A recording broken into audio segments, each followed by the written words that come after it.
چند گویم چون نیایی در صفت. چون کنم چون من ندارم معرفت. گر تو ای دل طالبی در راه رو، می نگر از پیش و پس آگاه رو.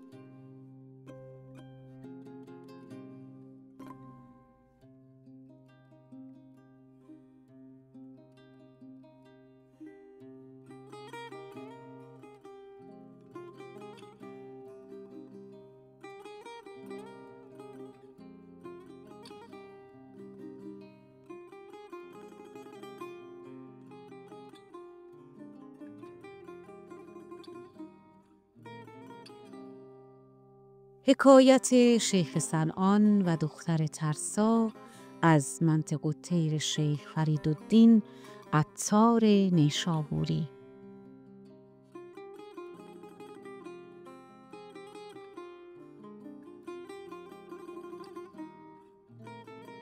بخش هفتم.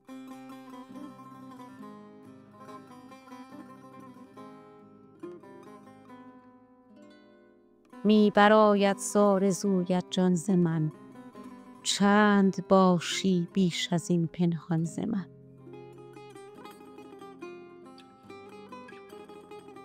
دخترش گفت ای خرف از روزگار، ساز کافور و کفن کن شرم دار. چون دمت سرد است دمسازی مکن، پیر گشتی قصد دلبازی مکن.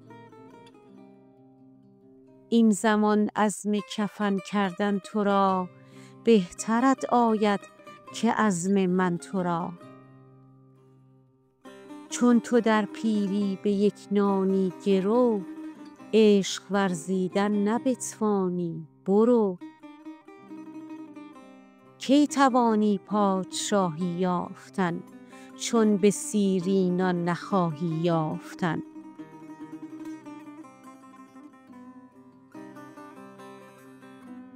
شیخ گفتش گر بگویی 100,000، من ندارم جز غم عشق تو کار.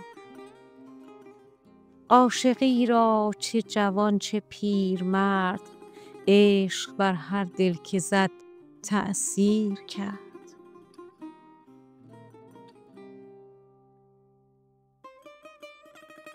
گفت دختر گر تو هستی مرد کار، 4 کارت کرد باید اختیار. سجده کن پیش بت و قرآن بسوز، خمر نوش و دیده از ایمان بدوز. شیخ گفتا خمر کردم اختیار، باسه دیگر ندارم هیچ کار. بر جمالت خمر دایم خورد من، وانسه دیگر ندانم کرد من. گفت دختر گر در این کاری تو چست، دست باید پاکت از اسلام شست. هر که او همرنگ یار خویش نیست، عشق او جز رنگ و بویی بیش نیست.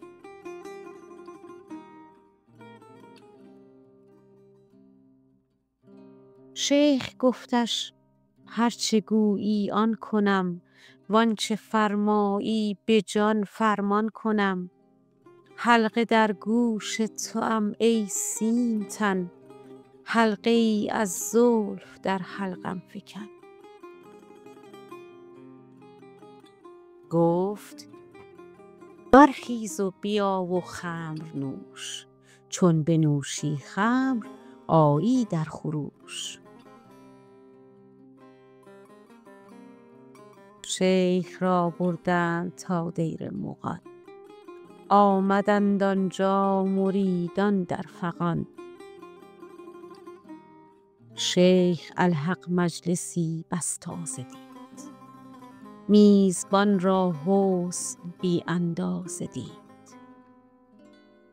آتش عشق آب کار او ببرد، زلف ترسا روزگار او ببرد.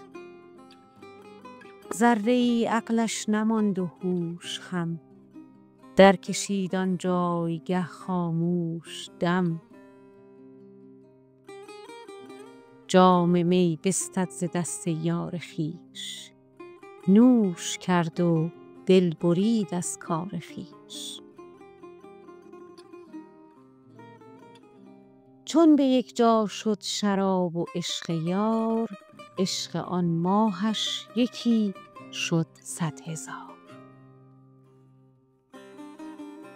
چون حریفی آب دندان دید شیخ، لعل او در حقه خندان دید شیخ.